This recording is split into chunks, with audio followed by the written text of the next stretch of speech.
नमस्कार, आप देख रहे हैं न्यूज़ 24 फर्स्ट एक्सप्रेस और मैं हूं आपके साथ सीमा। बढ़ते हैं खास खबरों की ओर। बेबी देवी के चुनाव अभियान में शामिल होने गिरिडीह पहुंचे जेएमएम नेता फागू बेसरा ने शनिवार को जेएमएम कार्यालय में पत्रकारों से बातचीत के क्रम में कहा कि डुमरी में बेबी देवी की जीत तय है, क्योंकि राज्य के दिवंगत मंत्री जगन्नाथ महतो डुमरी के लोगों के दिलों में बसते थे। लिहाजा उनके जाने के बाद डुमरी इलाके की जनता की पूरी सहानुभूति बेबी देवी के साथ है। जेएमएम नेता बेसरा ने कहा कि स्थानीय नीति को लेकर जगन्नाथ महतो हमेशा सक्रिय रहे थे, क्योंकि सवाल राज्य के युवाओं का था, और कहा कि पूरा संगठन बेबी देवी के समर्थन में खड़ा है। लिहाजा आईएनडीए की प्रत्याशी बेबी देवी को चुनाव जीतने से अब कोई नहीं रोक सकता। एनडीए के नेताओं द्वारा हेमंत सरकार के खिलाफ दिए जा रहे बयान को लेकर जेएमएम नेता फागू बेसरा ने कहा कि एनडीए सिर्फ हेमंत सरकार पर झूठे आरोप लगाकर बदनाम करने के प्रयास में है और कुछ नहीं है, जबकि फलसफा तो यही है कि युवाओं की भावनाओं को समझने वाली सरकार अब बनी है। इधर बातचीत के क्रम में जेएमएम जिला अध्यक्ष संजय सिंह समेत कई जेएमएम नेता मौजूद थे। न्यूज़ 24 फर्स्ट एक्सप्रेस से अजय चौरसिया की खास रिपोर्ट।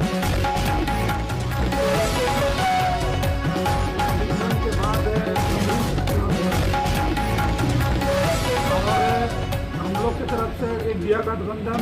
समर्थित धर्मपत्नी बेबी देवी को उम्मीदवार बनाया गया है और इस चुनाव प्रचार में लगातार एक सप्ताह से हम पूरे डुमरी विधानसभा क्षेत्र का भ्रमण करके आप सभी लोगों से मुलाकात कर रहे हैं।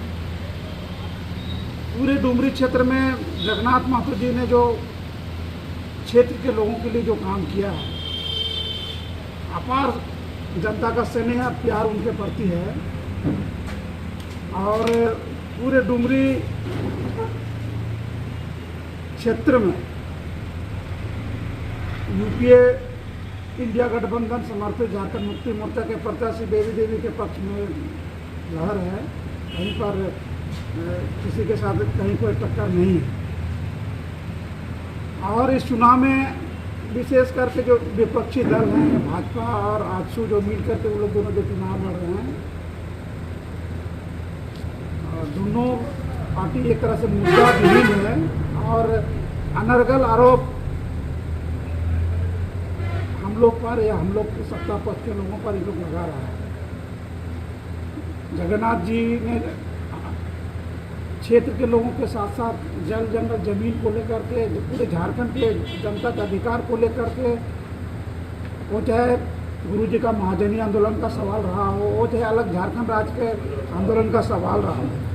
या झारखंड बनाने के बाद झारखंड के लोगों को अधिकार देने की बात हो, स्थानीय नीति का सवाल हो या ओबीसी आरक्षण का सवाल हो, हमेशा जगन्नाथ जी मुखर होकर के झारखंडी जनताओं का आवाज़ उठाते रहे हैं और उन्हीं का परिणाम का ही देन है कि जब 2019 में पूरे झारखंड के जनता ने झारखंड मुक्ति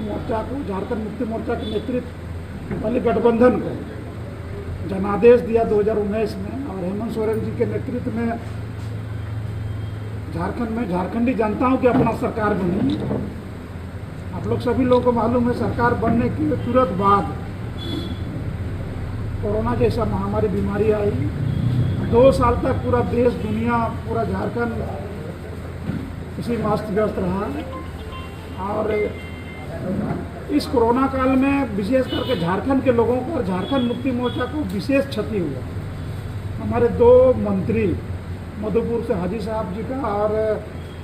आपके डुमरी से जगन्नाथ जी को लाख प्रयास करने के बाद भी हम लोग नहीं बचा पाए, उनका देहांत हो गया और इस जनता झारखंड की जनता का और हमारे पार्टी का इसमें भारी नुकसान हुआ और उन लोगों का जो सोच और सपना के मुताबिक हेमंत सोरेन जी ने, आप लोगों ने देखा किस तरह से ये लोग 1985 का स्थानीय नीति लाया था। यही आजसू और भाजपा, यही चंद्रप्रकाश जो पूरा मिठाई बांटे तो उसमें कैबिनेट मंत्री भी थे, अभी आपके गिरिडीह के लोकसभा के सांसद भी हैं। स्थानीय के सवाल पर ही लोग सवाल करा कर रहे हैं। हेमंत सोरेन जी ने झारखंड विधानसभा में स्थानीयता नीति 1932 के खतियान आधारित विधानसभा में पारित करके, क्योंकि 9 शेड्यूल में संविधान के 9 शेड्यूल में डालने के लिए भारत सरकार को भेजने के लिए गवर्नर के माध्यम से विधानसभा से पारित करके उनको दिया गया, लेकिन भाजपा राजस्व के इशारे पर उसको भारत सरकार को अग्रसित नहीं कर करके वो पुनः सरकार को त्रुटिपूर्ण बता करके रिटर्न कर दिया गया, एक साजिश के तहत, ताकि 1932 आधारित खतियानी नीति झारखंड में नहीं बने और झारखंड के लोगों को रोजगार नहीं मिल सके। उसी तरह से आपने देखा ओबीसी आरक्षण का जो मामला था, झारखंड बनने के बाद यहाँ लगातार भारतीय जनता पार्टी और राजस्व का यहाँ सरकार था, और इन लोगों ने किस तरह से ओबीसी आरक्षण को इन लोगों ने 27% से 14% के, यही बाबूलाल जी के शासनकाल में 2001 में ये लोगों ने 27% ओबीसी आरक्षण को घटा करके 14% कर दिया। हेमंत सोरेन जी ने ओबीसी आरक्षण को बढ़ाने के लिए, एसटी एससी आरक्षण को बढ़ाने के लिए कानून लाया, विधानसभा में उसको पारित कराया, गवर्नर को भेजा गया, क्योंकि